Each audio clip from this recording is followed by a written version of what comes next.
I'm Connor, and I'm doing my ecology project over a forest.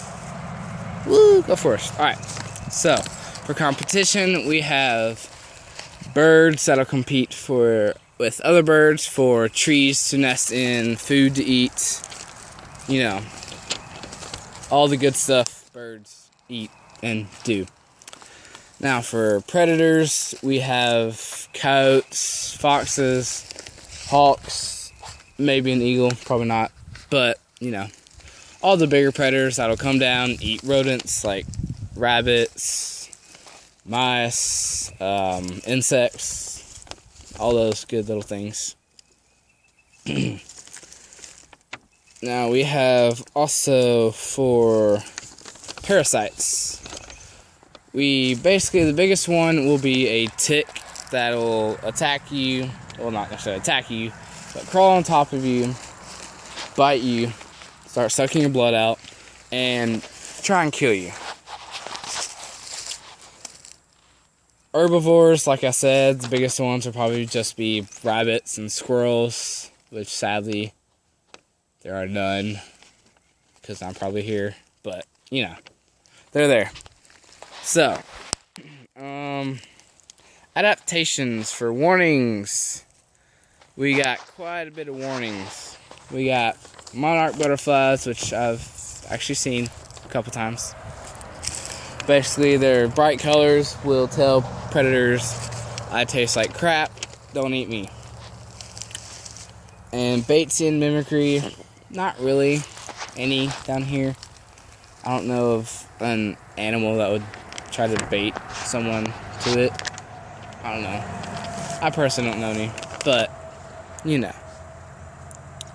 Malarian mimicry now, that's a different story. We got insects like yellow jackets, bees, you know, that mimic the more dangerous kind that are actually sickening to eat. And we have also butterflies that will mimic a monarch to basically say we're delicious, but because we look like a monarch, we taste like crap. Mutualism, there's quite a bit of mutualism. I mean, there is vines in the trees that I don't see as being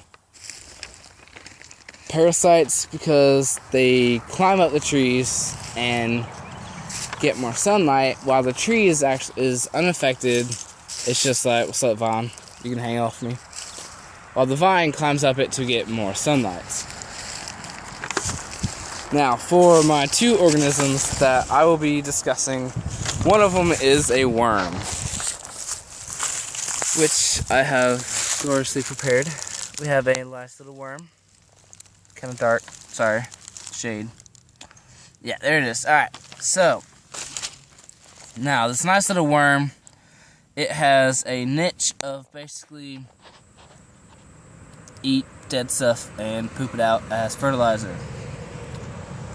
And basically, there's a lot of things that'll eat it. We've got birds, maybe small rodents, and maybe, if provoked, I guess, a bigger organism that eats a smaller one that has it in its mouth.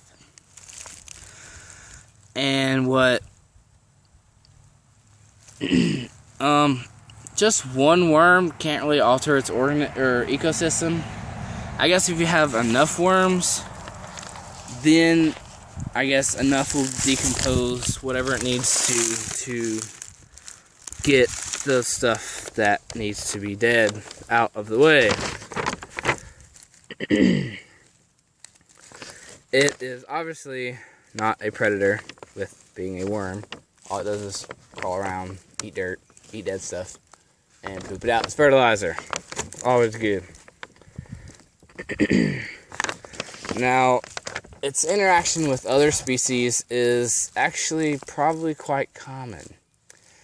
Now, probably not the way we would want to interact. Basically, it crawls, comes up to the ground, and gets eaten. It's about the only way it interacts. It does interact with other worms by decomposing dead stuff altogether. But basically, not much. Now, for my second organism, I will be discussing a